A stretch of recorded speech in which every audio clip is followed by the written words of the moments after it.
Hello दोस्तों, आप सभी का स्वागत है एनसीईआरटी साइंस क्लास 8 इन हिंदी में।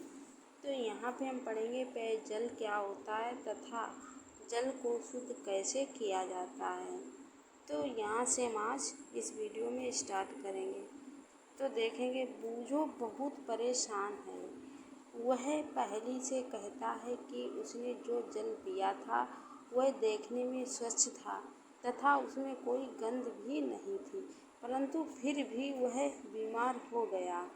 पहली स्पष्ट करती है कि देखने में जो जल स्वच्छ प्रतीत होता है उसमें रोगवाहक सूक्ष्म जीव तथा घुले हुए द्रव हो सकते हैं, अतः पीने से पहले जल को शुद्ध करना आवश्यक है। उदाहरण के लिए हम जल को उबालकर शुद्ध कर सकते हैं।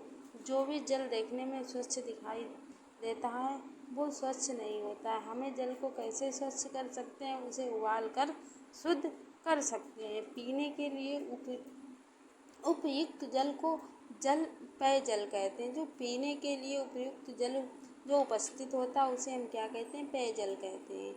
आपने देखा है कि किस प्रकार विभिन्न भौतिक तथा रासायनिक प्रक्रियाओं द्वारा जलाशयों में गिराने से पूर्व बाहित मल उपचार संयंत्रों में जल को शुद्ध किया जाता है। इसी प्रकार नगर निगम अथवा नगर पालिकाएं घरों में आपूर्ति करने से पूर्व जल का उपचार करती हैं। तो क्या आप जानते हैं संसार की 25% जनसंख्या को निरापद पेयजल नहीं मिलता है। तो हमें याद रखना है, जो 25% जनसंख्या उसे क्या है? पेयजल नहीं मिलता है। हमें सावधान रहना चाहिए। क्या है? हमें सावधान रहना चाहिए। हमें क्लोरीन की गोलियों को निर्दिष्ट मात्रा से अधिक नहीं डालना चाहिए। नल में जो क्या है, जल में हमें क्लोरीन की जो मात्रा होती है, जो गोलियां होती हैं, उन्हें हमें अधिक मात्रा में नहीं डालना चाहिए। क्या किया जा सकता है? तो इस क्रियाकलाप को हम कर लेते हैं।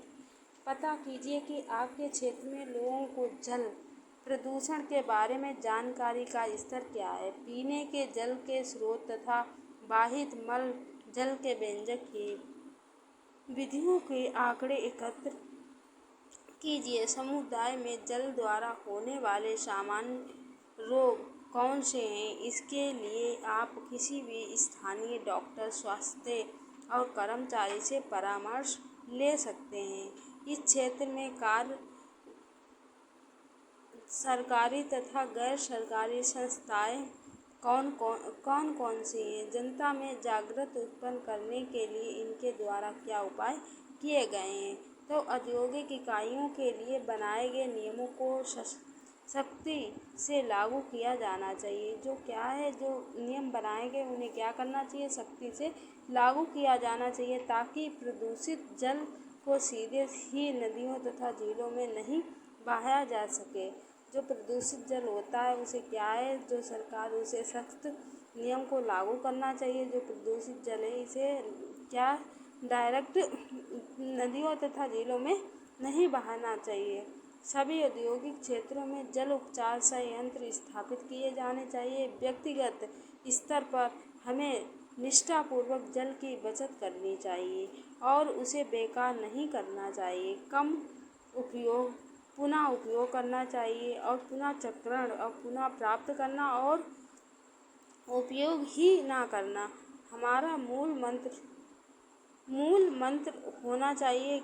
अपनी दिनचर्या में विचार कीजिए, आप जल की बचत कैसे कर सकते हैं। तो क्या धुलाई तथा अन्य घरेलू कार्यों में उपयोग हो चुके हैं। अपनी दिनचर्या में तो धुलाई तथा अन्य घरेलू कार्यों में उपयोग हो चुके जल से पुनः उपयोग संबंधी नई विचारों के बारे में हम सोच सकते हैं। उदाहरण के लिए सब्जियों को धोने के लिए हम इस्तेमाल जल का उपयोग पौधों की सिंचाई में किया जाता है। प्रदूषण अब कोई दूरस्थ घटना नहीं रह गई है। ये हमारे दैनिक जीवन को प्रभावित कर रहा है। जब तक हम सभी अपने दायित्व की अनुभूति नहीं करते हैं तथा पर्यावरण पर्यावरण हितैषी प्रभाव को उपयोग आरंभ नहीं करते हैं। हमारी पृथ्वी की उत्तरजीविता संकट में है। तो इस चित्र में हम देख सकते हैं। तो जल उपचार के संयंत्र कौन कौन से हैं उसके बारे में हमने इस वीडियो में विस्तार से पढ़ा और समझा।